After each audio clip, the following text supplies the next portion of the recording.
오늘 본문은 에레미야가 하나님으로부터 소명받은 이야기 가운데 한 부분입니다. 당시 에레미야가 하나님으로부터 받아 유대에게 전한 메시지는 그 당시 유대 어떤 누구도 이해하거나 동의하지 않았던 메시지입니다. 그 메시지는 유다가 곧 바벨론에 의해 망할 것이다. 그러니 그들에게 대항하지 말고 항복하라는 메시지였습니다. 당시 유대를 둘러싼 상황은 애굽과 바벨론의 전쟁이 있었고 이 싸움에서 애굽의 승산이 있어 보였습니다. 뿐 아니라 유대는 친애굽계가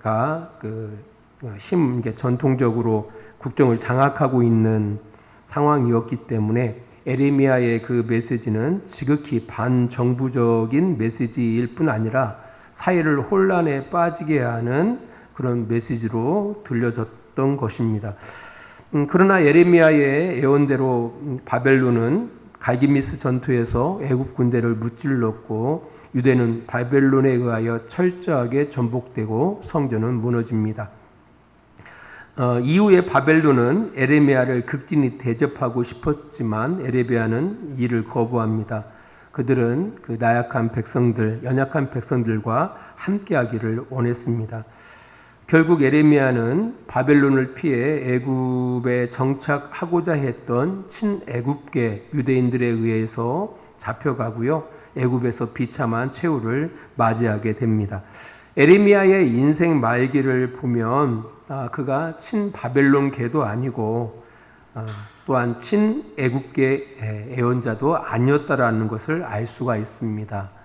그는 하나님 앞에 선 진정한 예언자이었음을 알 수가 있습니다. 지금까지 한국 교회를 보면 정치적인 성향에 의해 나누어진 모습들을 이어왔습니다. 심지어는 교회들이 자신들의 정치적 성향을 따라서 성도들을 이용하는, 조정하는 일들이 공공연하게 이루어져 왔다라는 겁니다.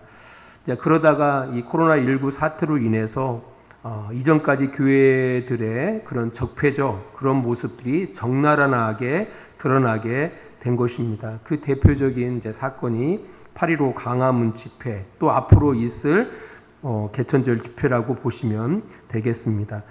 이제 한국 교회와 성도들은 생각해야 합니다. 우리 교회 공동체가 누구 앞에 서 있어야 하는지를 생각해 봐야 한다라는 겁니다. 우리는 진보 세력도 아니고 또 보수 세력들도 아닙니다. 우리가 서 있어야 할 그 자리는 하나님 앞에 교회 공동체로 서 있어야 한다라는 겁니다. 그렇죠? 이게 안 돼서 지금의 이 아픔들이 있는 겁니다. 사실 유대인들은 생각했습니다. 아수르에 의해 북이스라엘이 철저하게 망할 때에 예루살렘과 성전은 무너지지 않았거든요. 보존되어졌거든요. 왜냐라고 할 때 예루살렘 안에 성전이 있잖아요. 하나님이 그들과 함께 하시기 때문에, 성전이 있기 때문에 결코 그런 일은 이루어지지 않는다라고 생각했습니다. 그러니까 우리가 유대하고 북이스라엘을 갖다 비교해 보면은 유대와 북이스라엘은 비교할 수 없을 만큼 그 북이스라엘이 더 강력했습니다. 예. 그럼에도 불구하고 유대는 살아남았거든요. 유다는 살아남아요. 예. 그러니까 유다 사람들이 생각할 때, 유다의 제사장들이 생각할 때, 유다의 종교 지도자들이 생각할 때 우리는 하나님의 성전이 있다. 하나님 우리와 함께 하신다. 그래서 하나님이 보호하시기 때문에 아수르에 의해서도 우리가 침략당하지 않고 보호받을 수 있었던 것이다라고 생각했던 겁니다. 이제 그랬던 거예요. 그러니까 여전히 바벨론이 왕성해지고 바벨론의 그 세력이 이제 크게 지중해를 갖다가 미칠 때에도 이 유다는 그렇게 생각했던 거예요. 이 아수르 때에도 하나님이 우리 이 유다를 보호하셨는데 바벨론 때에도 하나님께서는 분명히 성전이 있는 이 예루살렘을 보호할 것이다. 이게 예루살렘 주변이 바벨론에 의해서 함락되고 전복될 때에도 그런 생각을 갖고 있었어요. 또 게다가 또 친애굽계 그 정치 지도자들 입장에서는 지금 갈그미스에서 전투를 벌이고 있는 상황을 바라보니까 애굽이 이기는 것처럼 보였거든요. 애굽이. 그러니까 애굽에 의해서 우리가 보호받을 수 있을 것이다라고 생각했다라는 겁니다.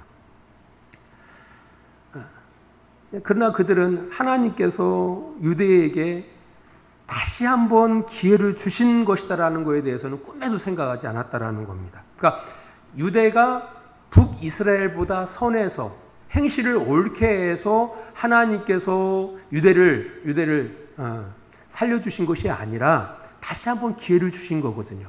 예언자들의 이야기를 통해서 보면은요, 하나님께서 다시금 기회를 주신 거예요. 누구에게? 유대에게 다시 한번 살 수 있는, 바른 길을 걸어갈 수 있는 기회를 주신 것임을 그들이 생각하지 않았다라는 겁니다.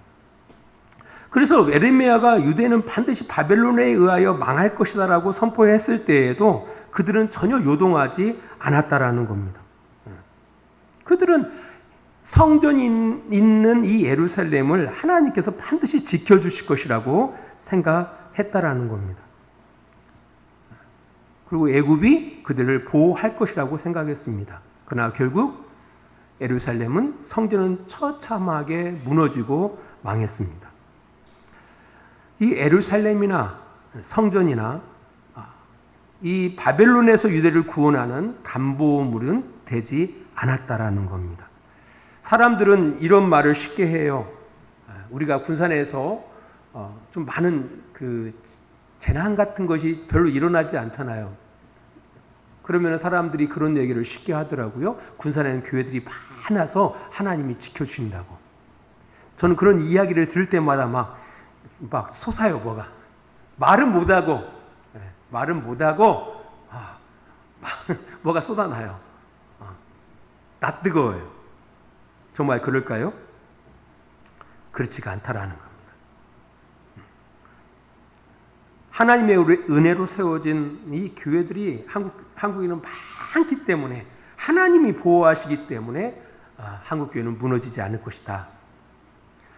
그러나 기억해야 한다라는 겁니다. 예루살렘이 망한 것, 성전이 무너진 것을 기억해야 한다라는 겁니다.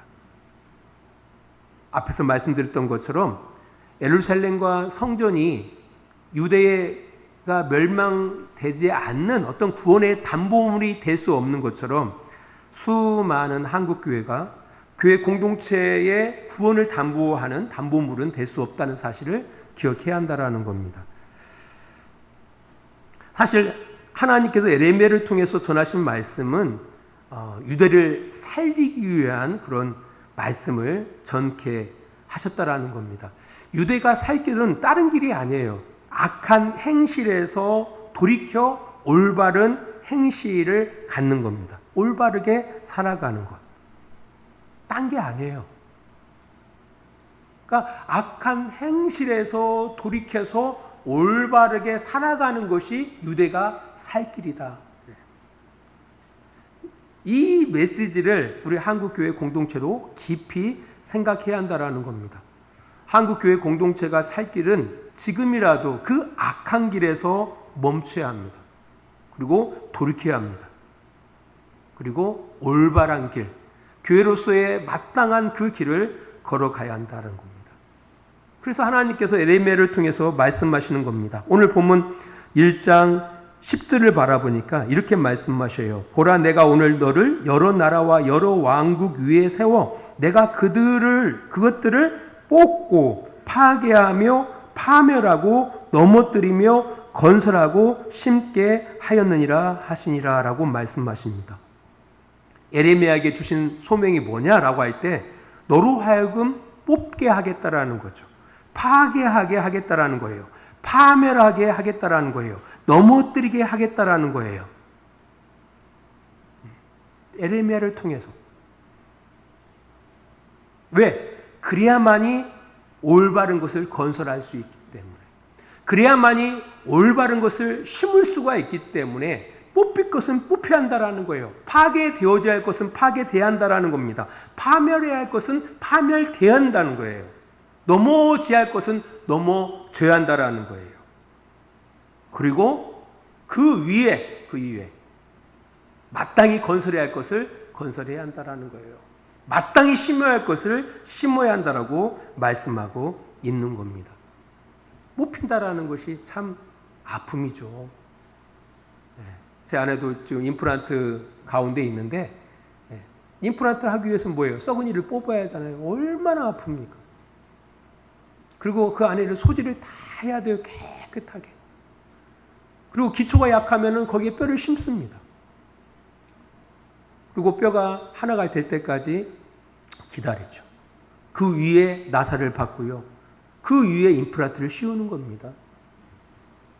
그렇지 않으면 어떻게 되죠? 그 썩은 이빨로 인해서 온 이빨이 병들고 다 무너지는 겁니다. 뽑힐 때 아프죠. 무너질 때 마음 아프죠. 파멸할 때 괴롭죠. 넘어질 때 고통스럽죠. 그러나 감내해야 한다라는 겁니다. 그래야만이 올바른 것을 건설할 수가 있습니다. 올바른 것을 심을 수가 있다라는 겁니다. 저는 개인적으로 볼 때 이 한국에 전 세계에 불어닥친 이 코로나가 에레미야가 아닌가라는 그런 생각이 들어가요. 우리가 이때까지 언제 한국 교회의 민낯을 보게 되었습니까? 몰랐어요, 우리가. 우리 교회는 잘 가고 있는 줄 알았어요. 근데 막상 코로나19가 터지고 그 일에 대해서 대처하는 한국 교회 공동체의 모습을 바라보면서 우리의 수준이 이것밖에 안 됐구나라는 것에 적잖하게 놀라는 겁니다. 엄청나게 놀라는 거죠. 많은 사람들이 교회를 향하여 비난합니다.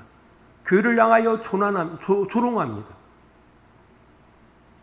정말 부끄럽죠. 그 얘기를 들을 때마다 내가 예수 믿는 것이 정말 이렇게 부끄럽고 지구멍이라도 있으면 들어가고 싶은 그런 마음 이전에도 없었고요. 이게 처음 경험이에요. 처음 경험. 한국 교회가 지금 잘못 가고 있다는 거에 대해서는 이전에 알고 있었어요. 근데 이것이 드러나기는 이번처럼 강력하게 드러난 적은 없었다라는 거예요. 아프죠. 아프죠. 진짜 마음 아픕니다. 그러나 감내해야 한다라는 거예요. 감내해야 한다. 이게 꼭 비단 한국 교회에만 이루어진 일입니까? 한국 전 세계에 불어닥친 일이에요. 근데 그 가운데 가장 어떻게 보면은 지혜 없이 반응하는 단체가 우리 한국 교회예요. 제가 가끔 가다가 이 둔일동 성당에 이제 그 막내 아이 픽업을 해서 가다 보면은요, 캐톨릭은요 매일 미사를 드린다니까요. 수많은 성도들이 오는 게 아니에요. 몇몇 성도들이 매 저녁 때마다 미사를 드리기 위해서 옵니다. 그 성당 앞에 그 정문에는 항상 책상이 놓여져 있고 어떤 한 사람이 바이럴 체크를 하면서 철저한 감염 관리를 통해서 성도들을 갖다 들여보냅니다. 그 모습을 보면서 정말 부럽더라고요. 정말 부러워요.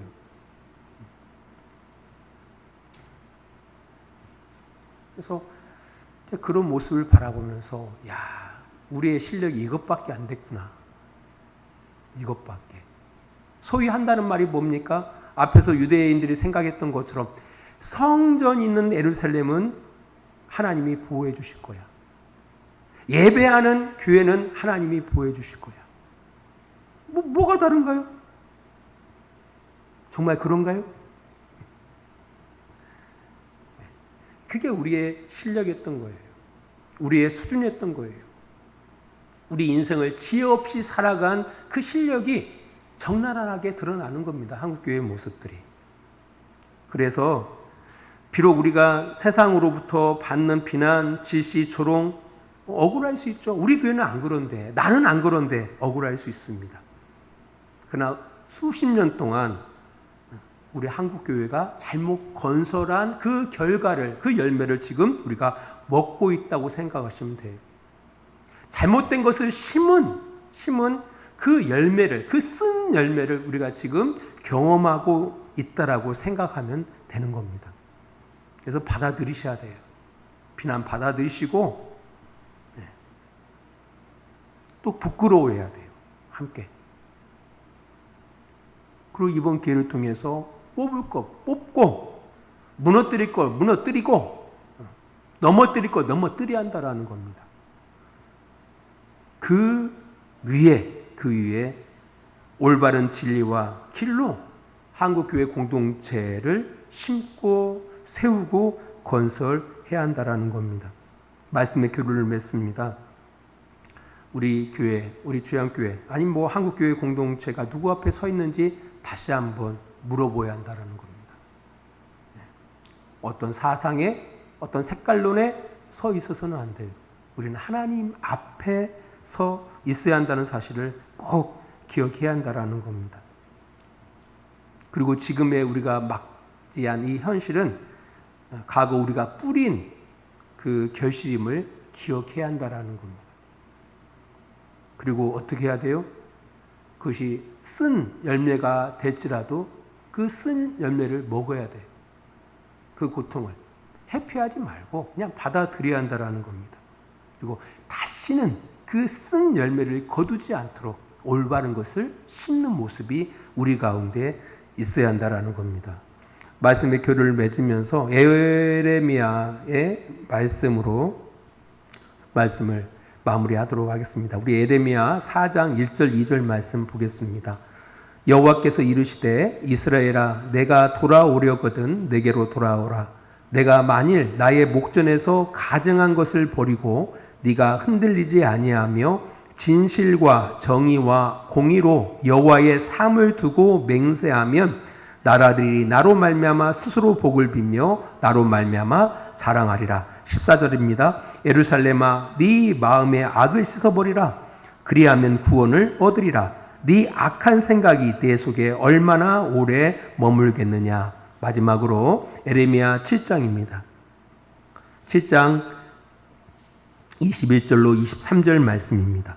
만군의 여호와 이스라엘의 하나님께서 이와 같이 말씀하시되 너희 희생제물과 번제제물의 고기를 아울러 먹으라. 사실은 내가 너희 조상들을 애굽 땅에서 인도하여 낸 날에 번제와 희생에 대하여 말하지 아니하며 명령하지 아니하고 오직 내가 이것을 그들에게 명령하여 이르기를 너희는 내 목소리를 들으라. 그리하면 나는 너희 하나님이 되겠고 너희는 내 백성이 되리라. 너희는 내가 명령한 모든 길로 걸어가라. 그리하면 복을 받으리라 하였으나 아멘. 기도하겠습니다.